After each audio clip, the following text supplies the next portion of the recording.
What does it take to make workshops work? And how can we facilitate collaboration that sticks and leads to results? My name is Miriam Hartness, and with the Workshops Work podcast, I'm on the mission to find the magic ingredients that make workshops work. Today with me on the show is Thomas Lahnthaler. He's been here before. And today we speak about the MacGyver's mindset and what facilitators can learn from crisis management and vice versa. So stay tuned. And by the way, if you don't have pen and paper at hand to take your own notes, why don't you scroll down to the show notes to download my free one-page summary. Now, enjoy. Thomas, a year later, welcome back to Workshops Work. Thank you very much for having me again. A year and 1 month. I checked earlier today when we spoke for our first episode. An epic one. Mm-hmm. And I guess release date will then be almost exactly a year later. That's really exciting because a lot has happened since. What has happened? Are you still calling yourself a facilitator? I'm actually not sure I called myself a facilitator back then, because I know that you asked this question now almost every guest. So I was really reflecting over it. And like, did I actually did I call myself a facilitator back then? I wasn't sure about it. People said that probably to me that I was, but I'm not sure I considered myself that. But yeah, I'm now calling myself a facilitator. Yay! And what has changed over the past 2 years? The pandemic hit. We moved to online. We moved to crisis mode. So crisis mode is our new normal. And crisis mode is your old normal. Crisis mode is my normal, yeah. In a weird way, not always the mode, but like the mindset maybe, given from my previous life, so to say, when I worked with crisis management and in crisis zones and in conflict zones. And we talked a little bit about that last time. And I think that mindset is just something that sticks with me, that I kind of need that somehow. And those who have been in workshops with me, they might know that there's always something that doesn't go according to plan or shouldn't go according to plan in order for me to feel comfortable. But I just think there's a lot to learn. And for me, it was interesting to observe the past 2 years, what happened with us, our mindsets, not only in facilitation, but generally, how we dealt with it. And there was a lot to learn for all of us. And I hope we take these lessons. Can you maybe point out 1 or 2 learnings? And especially with what I have in mind when I ask the question is your most recent Never Done Before workshop, where you used the tagline, why every workshop must be addressed like a crisis. I think it all starts with me having a bit of I'm trying to demystify the word crisis a little bit. I have noticed that whenever we throw the word crisis in a conversation or whenever it's a headline, something happens to us. We go in an immediate alert. And I like to ask people. So, I mean, let me ask you. So what's the opposite of a crisis for you? Growth. Okay. So some people might say stability. Others might say the opposite of a crisis is calm. Yeah. Everybody has kind of the different opposite of a crisis. So that makes it difficult to talk about a crisis as something we all see the same way. Can I just pause? Because I think this is that's very strong, that by trying to identify the opposite, we actually realize how difficult it is to define what it actually means. Yes. Thank you. That's a wonderful way of showing that we have different perspectives of things. That actually doesn't only work with crisis. It works with other things as well. And with crisis is just even more obvious because we use this word so much. But we all experience and put something different in it. So if I lack stability, this is the wonderful thing with this is if I lack it, I know that that's what I will be working towards in a crisis. So if you say growth, then that's what you'll be. I said control. Control, there was a bit bad sound before. But if you said control, then that's what you will be aiming for. So if you ask people that, you will naturally get the answers, what they will be striving for when they're in a crisis situation. And that gives you information about not only what they'll be doing, but also how you as, for example, a facilitator or somebody who works with them, what you can do to support them, where they need to go. But when you bring people together and exchange their experience on it and say like, well, I like stability, so you like control, for example, then we have to find out together. So how can we work that both can be present? What can we create that this crisis situation is actually a common situation? So we have to explore a bit beyond. So when you say the opposite is control, means like you maybe not feeling in control now, or you lacking control right now. So what is beyond it? What would you need in order to feel in control? What would I need in order to have stability? And you kind of explore a little bit options through that already. So a huge learning is that while we use the same word, we mean different things. We experience different things. So we must not assume that when we talk about somebody else, like about the COVID crisis now, that this person means the exact same thing that we mean, because that's very likely not the case. What I also hear, or the other related epiphany I just had by listening to you, is that by how we cope with a crisis situation also then means that we might tend to overstretch this opposite, that there is our shadow. And I realize it myself that I do have, especially when I'm stressed and when it's kind of crisis mode, that I tend to try to over control. And then this kind of restricts me almost. And I can imagine that if you're then thriving for stability, that it might just keep you in your comfort zone, doing things as you're used to instead of trying out new things that might be needed in a crisis mode. And I might need to let go of control in a crisis mode. Yes and no. I think what is interesting with this point is that happens when we look for those things in spaces that we can't influence. So if we try to control things that we can't influence, we try even harder because they're so far away. So if there's restrictions, sticking with COVID, if there's restrictions that we can't do anything about, and they make us feel like we're not in control, we have not really identified our problem yet. Mm-hmm. So I like to give this example with the travel restrictions, very relevant for us as facilitators. If I keep thinking that the travel restrictions are my problem, I will never be able to control it or get stability in any way, because that's out of my influence. But if I reframe it in my head, what my actual problem is. So for example, how can I keep doing facilitation with the travel restrictions in place? I immediately look at my scope of influence. What can I do? And not what are the travel restrictions? What is this thing that blocks me, right? Because I associate the power, the blame, the influence, the control to something else. So that's when I try to really overcompensate on other things. The moment we refocus on our scope of influence, this automatically gets less, because we feel like there's things I can decide, there's things I can control, there's things I can do here. I actually have a space where I can control things, where I have my stability. But it's really about refocusing on that space. That is the key. And as a collective, I think it's very interesting if you discuss with teams, within companies, with friends, if you discuss the crisis and exchange how you experience it. This tunnel vision, right? That has its advantages, and we can talk about that after, but the tunnel vision opens up a little bit, because you immediately in that, like, I can't control anything. What am I doing? Somebody can take you out of it because they give you a different perspective, and it widens automatically, like, oh, and they actually haven't looked upon it that way. And facilitating that dialogue is, for example, something that everybody can do, but that also we as facilitators can really do. It makes total sense that you open the vision and you create opportunities, possibilities. And then how do you then align them and bring them back together? Because the energy is still there. You're just channeling it in a different way. So how do you then bring it back together into something grounded that is a possibility and not headless chicken? Through focusing on or really specifying the problem.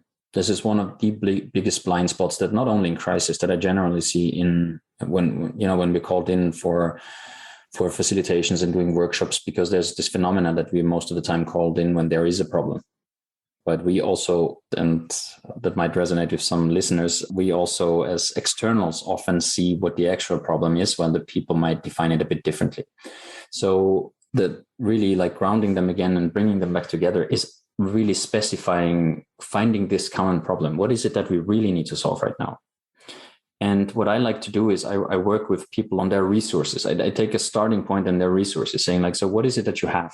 And I noticed that a lot of the times we don't know resources that are available. And for me, everything is a resource in crisis, right? I keep referring to one of my childhood heroes, which is MacGyver, which was basically a private detective who had this special superpower to kind of reinvent things and use and combine things in very tricky situations and always get out of the situation somehow. And I think this mindset is what is key. in a crisis, in a difficult situation, doesn't have to be a crisis, even just any problem solving where you're able to let go of predefined conceptions, of mental models that we have, that this is how things have to work and this is how we've always done it. So it's really about like going back, looking, we have lots of resources here and we use a fraction of our resources. And that's not even physical things. That's also knowledge, experience, traveling. Resources, something like creativity. If you can stimulate that, it's a huge resource. And if you use those things, take a starting point in like, you have a problem here, you have all these resources, you immediately, it's almost like a little game that starts. So what can we do with what we have to work this out? And that's when usually the energy comes, when the ideas come, when the options come, and immediately you have the feeling like it's not the context throwing something at me and I can in a problem decide that or that. I can actually in a problem decide that. And half of it we have created ourselves. Half of these options are something we came up with. If we choose them at the end or not, doesn't matter, but we have a feeling of control. It shows us we're not just helpless here. And that is an immediate change in mindset and positive motivation. I love the concept of MacGyver and everything is a resource, where you can also use the resources you have in different ways. And that's where the creativity comes in. So it reminds me of the conversation I had, I think, just after hours with Tamara Eberle 2 years ago. What if we don't have sticky notes? Then suddenly we see all the other resources that we can use as a substitute for the sticky notes. So if we put on the MacGyver lens, what are the resources we have and how can we use them in different ways than we're actually used to in order to solve the problem we have? And this is maybe the second learning, since you asked me before about learnings. One of the key learnings that I see I have observed is that we are not aware of that we all are MacGyvers. If we look back at simply at our profession, beginning of this pandemic, and how in the beginning there was really a resistance in the facilitator community against, and I was on the forefront, of course, of this, you know me, digital facilitation. It's not the same. And then something happened because all of a sudden there came new tools. People started, I can actually experiment a little bit. They saw the opportunities in it because they had to. There was no other way. So we came to a point where we're like, okay, we have to arrange us with this. And then the moment this blocker is gone, there's endless opportunities. I mean, you know all about it. You have, I think, seen pretty much every platform or every tool there is through your work in the festival. And we all do this. And not only in our profession, you remember there were all of a sudden these videos about home training and what you could not all do being in lockdown. And this is all the MacGyver mindset. All of this is. And sometimes we're just trying a little bit too hard to like, okay, now we have to solve this problem instead of just trusting that we will solve it. Because when we're in a corner, we will. That there's a concept called creative desperation, which one of my favorite decision researchers has come up with. He's called Gary Klein. And he says, there is moments when you have tried everything else.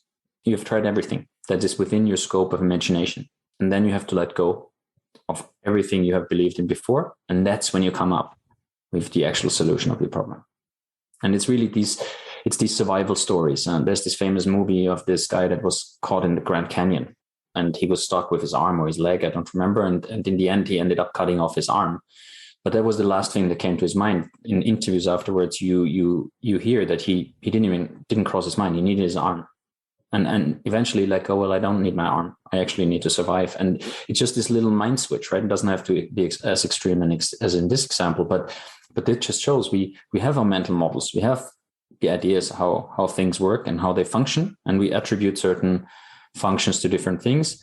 But if you manage to create a space where people can let go of that, and our challenge to really think differently, the sky is the limit. I love the example in the extremity, literally, of the example.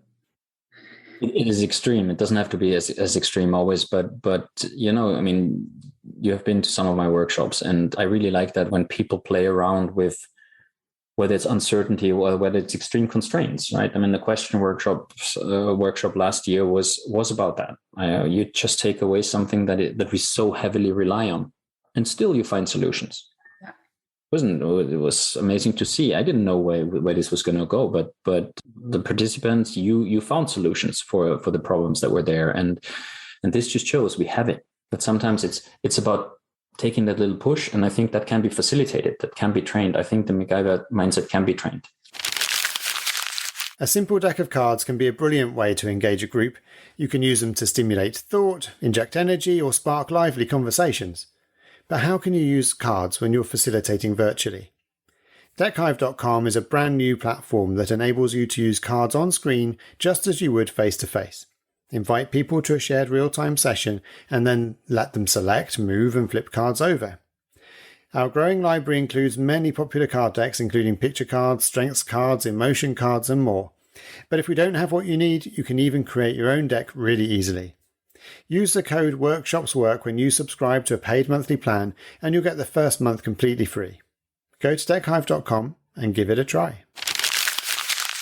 I agree that the pandemic was a good teacher for that. And maybe that's a silver lining, because it's almost as if it gave us permission to just try new things.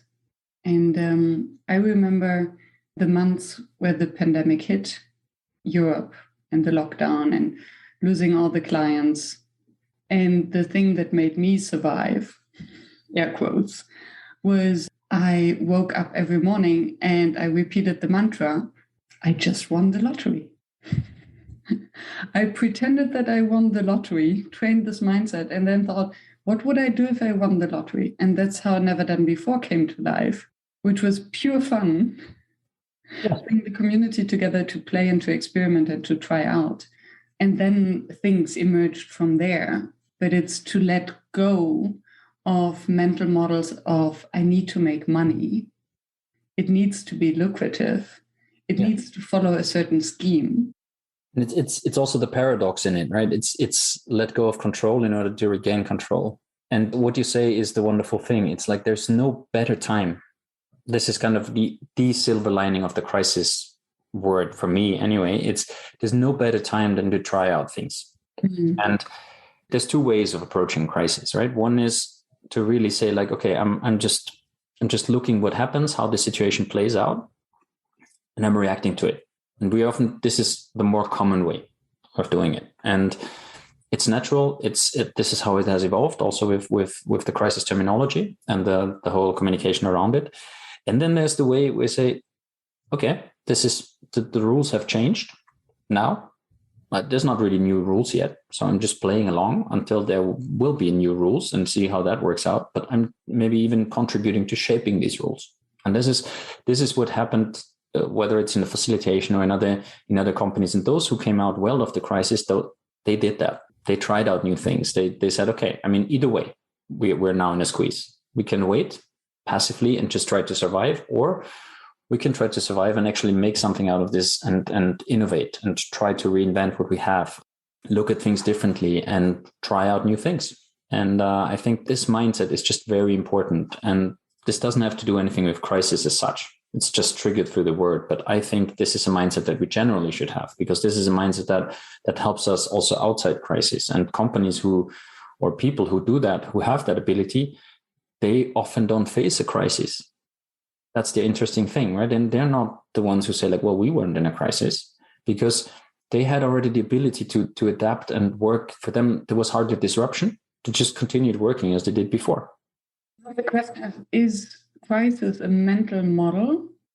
And how do you define a crisis? Because then I wonder, isn't this something that often is tried to be ignored? Oh, we're not in a crisis. It shall pass. Just have to sit through it. And then suddenly it's too late.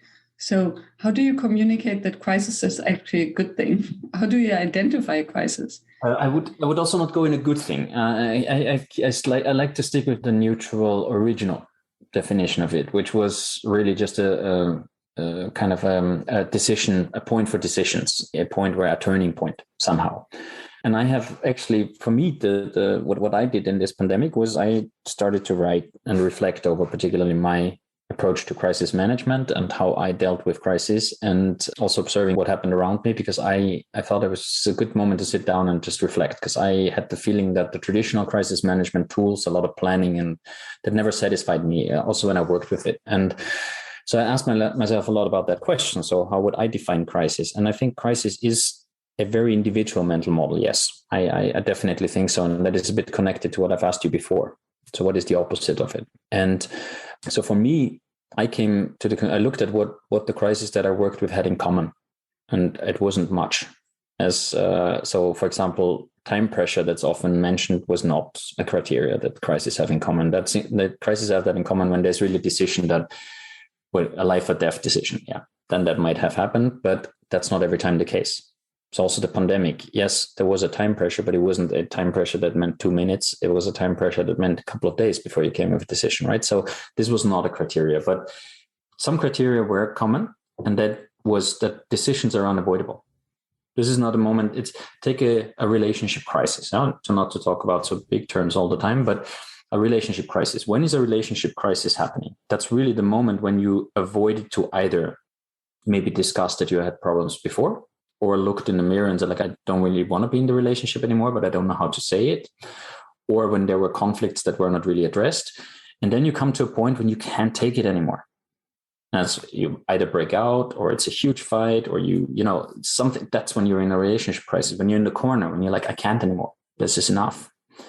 So you avoided basically the decision before, and then you came to a point where it's unavoidable anymore. And in a crisis, it's exactly the same. Crisis is the moment and the periods for me when decisions have to be made. And those decisions, because of the timing, feel like they have a more severe impact than they might have had before, because then it's really already urgency.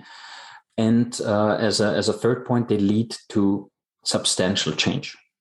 Those are the three things that I saw in common when you look at crisis. And now when you take just simply the label away, it doesn't have to be a negative thing. Decisions have to be made.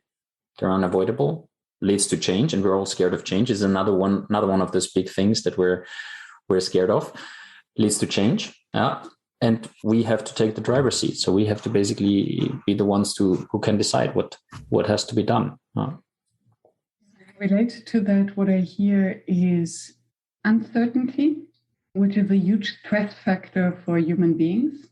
And the other one is a sense of urgency. I liked what you said about the time pressure, and that it's something that is very subjective. Yeah. I mean, was it Keynes who said, in the long run, we're all dead? Making fun of the economists who always, the macroeconomists, thinking of the long run. We're all dead anyway.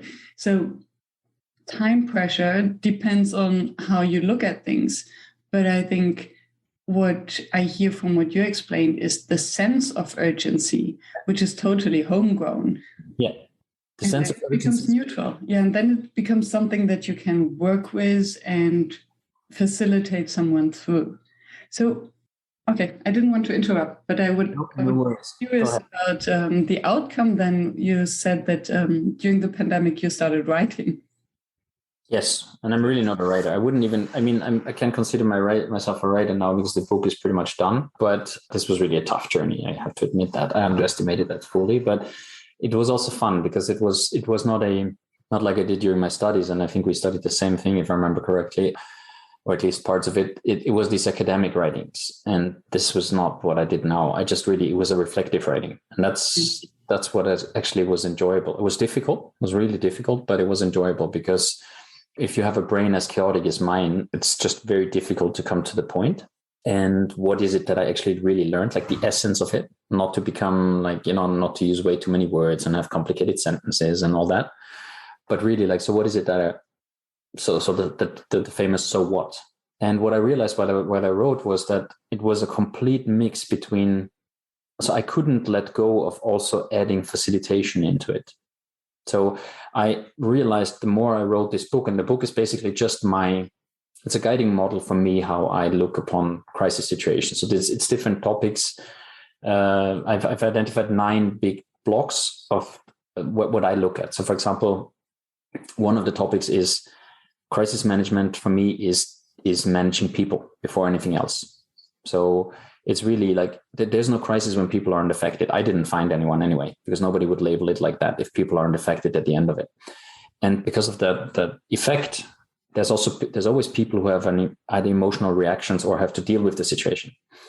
And when I looked back at the crisis management experiences I had, there were always people in the center of it. It became only difficult to manage it when I focused on the context too much and not on the people in it.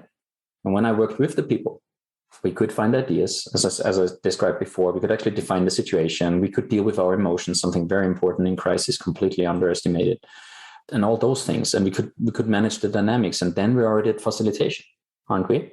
So I couldn't kind of let go of that idea that facilitation is somewhere in it. And the whole book then evolved around, like, I had a lot of exercises that I came up with, exercises that I used in different situations. And the more I wrote, the more I understood that a large part of how I manage crisis anyway were facilitation competencies that I used and applied without knowing it back then, of course, because also tools and so on. And I do personally think that that's a bit of a blind spot. Being a crisis manager myself, I know that as a crisis manager, you basically sit and you have all the responsibility, right? You have to kind of make decisions. You have to sort information. You have to lead the meetings. You have to coordinate the people. So all falls on you. But technically, you have a completely different role. The role is to get the team, the company, whatever you're dealing with, through that situation best possible. Now, you have to also design the process, and that falls short. Crisis management is often meetings, and that there's so many missed opportunities to come with creative problem solving, with design thinking, with all those things in it that actually would help us to find creative solutions for the situation. And this is what sparked a little bit my Never Done Before workshop of this year. Just a moment to reflect on that. What I hear is that a crisis manager and a change manager actually have a lot in common. Yes. And maybe the change manager is more aware of the similarities than the crisis manager. Going back to the things that I said, for me, define crisis, right? And it's extreme change. Yeah, that's why I was thinking of that. So it's for me, it's nothing else. It's just a way how to approach this. And since it seems like you're at a cliff, right? And you jump off, or you're not jumping off, or whatever. But then there's also the thing, you can fly off of a paraglider, or there's a couple of other things you can do, but those things you don't see. It's usually the either or. If you come from the external perspective and have no responsibility for the crisis, but you can come with a process and say, like, so, okay, I support you to actually identify your problem. I support you to look at solutions. And I have the toolbox here that we could use. And the problem is that crises are dealt with so seriously. It's exactly that mental model. Everything has to be serious, and it's all, there's so much at stake. And yes, true. But what's the difference of using a method instead of sitting in a meeting for 2 hours? Other than having maybe not a boring meeting that nobody wants to sit in and be way too serious, but actually let go of that seriousness for a little bit and might, through that, find solutions to it. Yeah, wonderful. It's again a mindset thing where I think we were brought up that, okay, a crisis is not fun. We are not MacGyver, so we have to be serious and to sit in meetings and have serious meetings. Although if we would say, okay, we're in a crisis, let's put our MacGyver mindset on. How can this be fun? I mean, and this is maybe, it feels maybe itchy to think, how can a crisis be fun? But how can we use our creative energy in a moment where it's actually serious? Well, maybe crisis, there's judgment in that, why that prevents us from accessing our creative energy in this moment. It is, and it's a collective. I mean, as I said before, it's an individual mental model, but it's also a collective one, and that's the one that you just pointed out. And crisis, unfortunately, as a term, is used also to stimulate this. So basically, it's when there should be urgency, when for political use, they just throw in the word crisis. And there's a fascinating book that I read, which is called Constructing Crisis, where a researcher worked for several years on. So he has the theory that there's no such thing as crisis unless there's a claim for it from a power position. And I find that very relatable. Because I've said previously, before I read that book, I've said several times in trainings, like, for me, a crisis doesn't exist until it's called like it, right? Until somebody says it's a crisis. And that's very similar, but I didn't have the research foundation that he had. And this is what I've also noticed. So for me, it's a lot to take away this label again, because if somebody puts it in, you can also take it away again, because somebody says it, but doesn't mean I have a crisis yet. Doesn't mean I have one. And often a company crisis is a beautiful example. A company crisis is very often projected on the people that are in it, but doesn't have to be. Because the first thing in that situation would anyway, the company has to continue doing its work, surviving, put your own oxygen mask first, put yourself between the pole and the one you're saving, to speak with the 80s TV show metaphors of Baywatch now. And so that's important, right? The business continuity. But then you invest what you anyway should do, because there's also economic models about it, a certain percent of your time in innovation. And why, instead of crisis management, why are you not doing that? It's exactly the same process, only the one might lead to something that actually your company can take away with, and it's exactly the same outcome. You're finding a creative solution for the problem that you have. Or you go in a crisis team, have the mindset, we're not going to survive this, very negative, have the pressure, have the feeling you have to perform now. If you don't find a solution, everything's gone. So there's two different mindsets, and we've experimented with this through communication. We have done simple exercises, very small, simple exercise. We've written 3 or 4 paragraphs about the same crisis situation, have split the team in a workshop in 2. One got the memo on, it's a difficult situation. Yeah, there was nothing of crisis in that memo. It's a difficult situation. There's really, the stakes are high. We're convinced we'd use this as a jumping port for innovation. So it was all about like, we're there, we're going to do this. Motivational, we have trust in you whatsoever. The other one was like, it's a very difficult situation for us. We're struggling. We have no information yet. So it was all uncertainty, insecurity. This is really a crisis for our company and so on. And the task was simply to write a 2-paragraph memo to the board, what your next steps were going to be. The difference was beyond anything I would have ever expected. So one was basically already making ideas of how they would solve this issue that wasn't even defined yet. Like, we're going to do this and we're going to do that and that and that. The other one was saying like, we don't know anything yet, really. We will get more information. We'll get back to you once we know stuff. And it was completely reactive. And if you translate that now into a company setting and the whole internal communication that you can structure around this, and how much potential there is to simply change that mindset simply through communication, trust building, reinforcing like, we trust you, you find this, and actually letting go a little bit of the responsibility that very often the top leadership feels in company, and say like, we trust you to figure it out.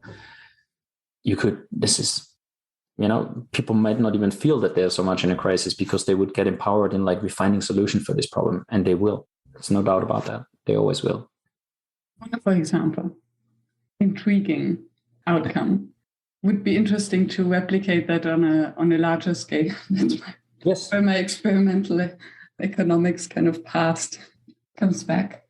And I also wonder what the implications are on a larger scale, to come back to our cultural models as a society. So I have the impression that, especially now in the pandemic, and I observed that comparing Germany and the Netherlands, that very often I consider, it's just the same. Oh no, hell no.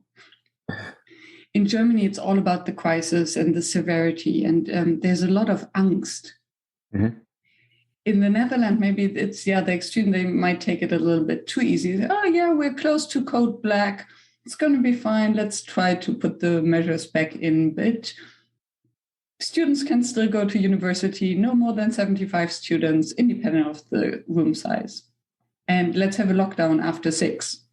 The question is, to what extent will this then also result in more creative solutions? And what will be the actual impact?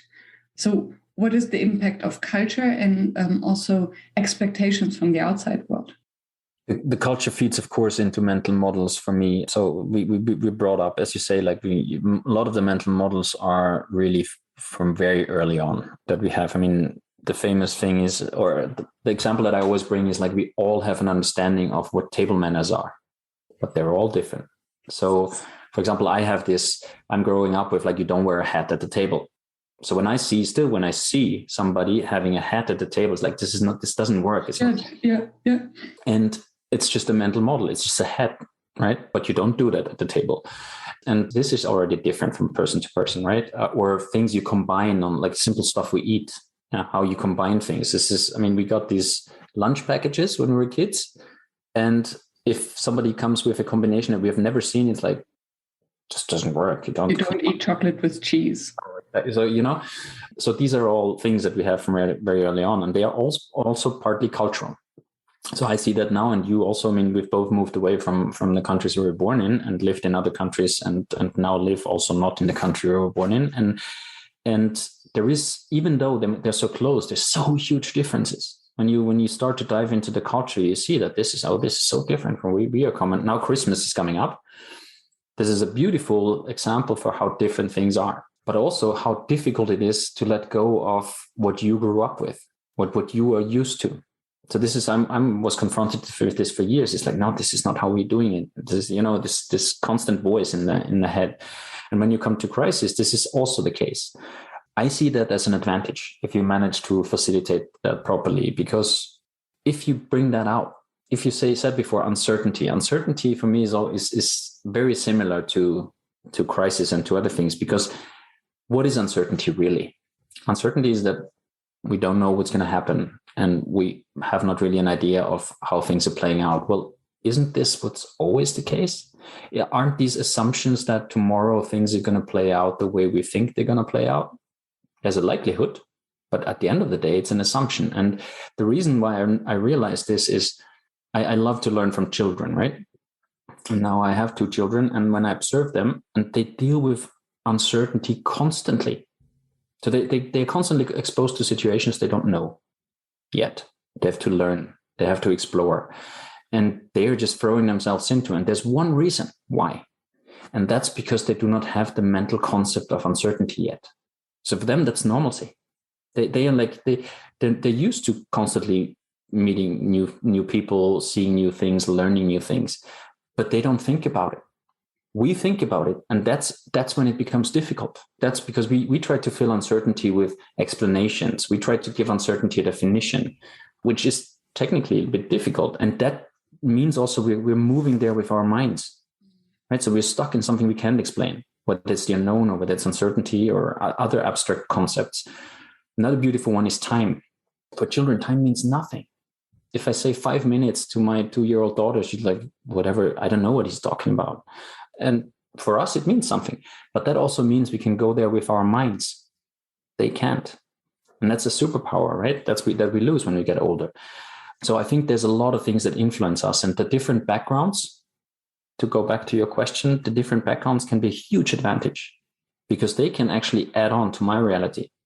But we have to be open to explore them, not only ourselves, but also to explore them collectively. So be able to say, like, even between us, right? Austria, Germany is very often looked upon as so similar, and there's the culturally so similar. You and I know that that's really a myth. And so exploring simply that. So how do you do that in Germany, right? And how do we do that in Austria is just giving me maybe new ideas. It maybe actually helps me, instead of sitting in my position, thinking like I would manage this crisis now from what I'm used to, how I grew up, my mental models. I'm like, so what do you do? And maybe that gives me an idea. I totally agree with what you're saying. I think it's beautiful. I love the example also with the table manners. And the challenge that I see is that it requires the slowing down, and it requires to work against our human instincts. So what you explained, the difference between a child and an adult is that a child doesn't have all the data points yet, because uncertainty basically means that we cannot allocate a probability to a specific outcome. So children don't have enough data points through their life, so they cannot calculate a probability. Okay, let's try it and we'll learn. MacGyver. And then as adults, we're looking for probabilities, but they are all wrong because otherwise it wouldn't be uncertain. In order to use this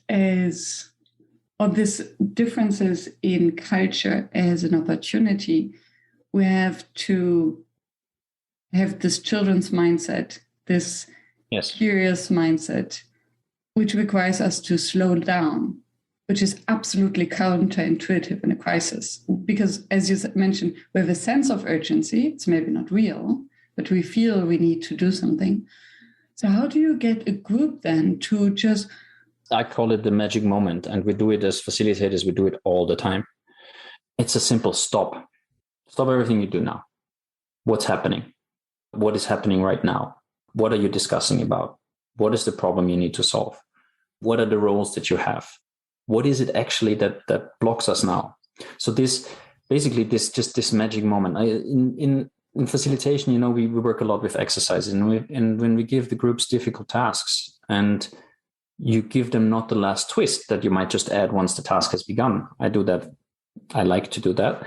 But you give them the instructions, and then I like to ask, so, you have now 10 minutes to solve the whole task. How long do you want to prepare for it? And then they would say, like, for about these 10 minutes, how much preparation time do you want? They'll say, 1-2 minutes, whatever. Then they discuss, in the 2 minutes, and we do roles, and we do this, and we do this. Then the exercise starts, and then, of course, I add a twist. So now this is happening, either constrained or they see that the task is a completely different one from what they thought. And instead of then sitting down again and saying, like, okay, let's take a minute. Let's just make clear that we all understand what we're doing now, because it's different from what we've discussed. They continue with the plan, and that goes pear-shaped 90% of the time. And that is because of the perception that they don't have enough time, because they've already taken 1 or 2 minutes. So they have already little time. So that feels like a waste of time. So this commitment bias that we have to continue with this because this is now our plan.